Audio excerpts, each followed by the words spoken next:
Hello प्यारे बच्चों, नमस्कार। स्वागत है आप सभी का हमारे सिलेक्शन से परिवार में। तो दोस्तों, कैसे हैं आप लोग? आशा करता हूँ अच्छे होंगे। दोस्तों, शुरू करते हैं अपनी आज की क्लास। आबकारी का पेपर नज़दीक आ चुका है, अब ज़्यादा दिन नहीं बचे हैं। आज जो ना आज या कल में एडमिट कार्ड आप लोगों के जारी हो जाएंगे और पता चल जाएगा किसका कहाँ एग्जाम है। तो मेरे साथियों, जिस किसी ने हमारा अभी तक चैनल को सब्सक्राइब नहीं किया है वो जल्दी से पहले हमारे चैनल को सब्सक्राइब कर दे और बेल आइकन के बटन को दबा दे। तो दोस्तों, शुरू करते हैं अपनी आज की क्लास के निम्नलिखित में से इग्लू क्या है। निम्नलिखित में से इग्लू क्या है? इग्लू क्या है दोस्तों? इग्लू की बात करें, इग्लू जो है ना, इग्लू एक प्रकार का इग्लू क्या है? तो इग्लू जो है ना, इग्लू बर्फ से बना, इग्लू क्या है? इग्लू बर्फ से बना घर है। इग्लू क्या है? तो बर्फ से बना घर है। और ये कहाँ कहाँ पाया जाता है? जैसे कि अमेरिका है, अमेरिका है, इंडिया है, अमेरिका, इंडिया, ऐसी अन्य जगहों पर ये पाया जाता है। और ये जो है ना, इग्लू किसे बने जो घर हैं, इग्लू एक बर्फ से बना घर, ये इंडिया में किस जगह पर पाया जाता है? तो इंडिया में ये पाया जाता है। इंडिया में ये कहां पर पाया जाता है? तो इंडिया में जम्मू एंड कश्मीर में पाया जाता है। जम्मू एंड कश्मीर में पाया जाता है। और ये किस प्रकार का होता है? देखो, हम आपको बताते हैं। ये होता है इस प्रकार का होता है। और यहाँ पर इनका ये दरवाजा होता है ऐसा, और इसी प्रकार का जो है ना, इनका ये घर बना होता है। किससे? तो ये इस प्रकार का बर्फ से बना हुआ घर होता है। ठीक है ना, बर्फ से बना हुआ घर होता है। इसी को ही क्या कहते हैं? तो इसी को ही इग्लू कहते हैं। क्या कहते हैं? इसको इग्लू कहते हैं। ठीक है ना। निम्नलिखित में से कौन सा एक गैसीय पादप हार्मोन है? निम्नलिखित में से कौन सा एक गैसीय पादप हार्मोन है? तो निम्नलिखित में से कौन सा एक गैसीय पादप हार्मोन है? तो वो है कौन सा? वो है इथिलीन। कौन सा है? इथिलीन। वो कौन सा है दोस्तों? तो वो है इथिलीन। इथिलीन क्या होता है? इथिलीन के बारे में थोड़ा समझते हैं। इथिलीन क्या होता है? पहले क्या होता है? इथिलीन क्या है दोस्तों? जैसे मान लो ये पेड़ है। क्या है ये? पेड़ है। ये क्या है मेरे प्यारे बच्चों? ये पेड़ है। क्या है ये? पेड़ है। भाई, आप लोग इतने लोग हो, क्लास देख रहे हो, आप लोग कम से कम उस वीडियो को लाइक तो कर दो। जल्दी से करो लाइक, वीडियो को लाइक कीजिए। ऐसे ही बहुत बढ़िया, लाइक करिए और करिए लाइक, और सभी लोग करिए लाइक, और सब्सक्राइब भी करिए चैनल को। बहुत बढ़िया, बहुत अच्छे, आप लोग बहुत अच्छे प्यारे बच्चे हो। आप लोग कहना मानते भी हो, वीडियो को लाइक भी कर देते हो, चैनल को सब्सक्राइब भी कर देते हो। ठीक है ना। चलिए, ये क्या है? ये पेड़ है। ये पेड़ है और इनमें क्या लगा हुआ है? इनमें ये आम लगे हुए हैं। क्या लगे हुए हैं? आम लगे हुए हैं। ठीक है ना। क्या है ये? आम लगे हुए हैं। और ये क्या करते हैं? जब ये आम इनमें लग जाते हैं तो ये पेड़ जो है ना, एक प्रकार का गैसीय पदार्थ बना, गैस जैसे एक गैस बनाता है। यही ये गैस प्राकृतिक रूप से गैस बनाते हैं।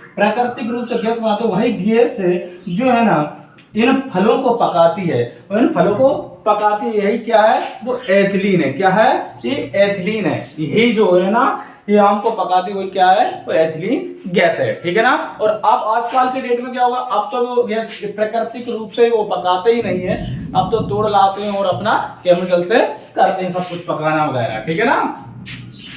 निम्नलिखित में से किस जिले की नव्या तिवारी मध्य प्रदेश की पहली फ्लाइंग ऑफिसर बनी है? निम्नलिखित में से किस जिले की है वो नव्या तिवारी जो एक फ्लाइंग ऑफिसर बनी है? तो ये किस जिले की है? तो दोस्तों, ये है किस जिले की? तो ये है उज्जैन की। कहाँ की है ये? उज्जैन की है जो फ्लाइंग ऑफिसर बनी है। ठीक है ना। फ्लाइंग ऑफिसर कौन बनी है? तो वो बनी है नव्या तिवारी। अच्छा, उज्जैन में और क्या क्या है? तो दोस्तों, उज्जैन में बाबा महाकाल का मंदिर। किसका? महाकाल का मंदिर है। कौन सा? महाकाल का मंदिर है। और भरतरी गुफा है। भरतरी गुफा है, भरतरी गुफा है। और इसके अलावा क्या है, इसके अलावा जो है ना महाकाल मंदिर है, भरतरी गुफा, और यही जो है ना उज्जैन से कौन सी, क्षिप्रा नदी के किनारे बसा हुआ है। उज्जैन से कौन सी, क्षिप्रा नदी के किनारे, क्षिप्रा नदी के किनारे बसा हुआ है। यहीं से क्षिप्रा नदी बहती है। क्षिप्रा नदी के किनारे कौन सा शहर बसा हुआ है, तो उज्जैन बसा हुआ है। कौन सा, उज्जैन बसा हुआ है। और यहीं पर संदीपनी आश्रम भी बना हुआ है। कौन सा, संदीपनी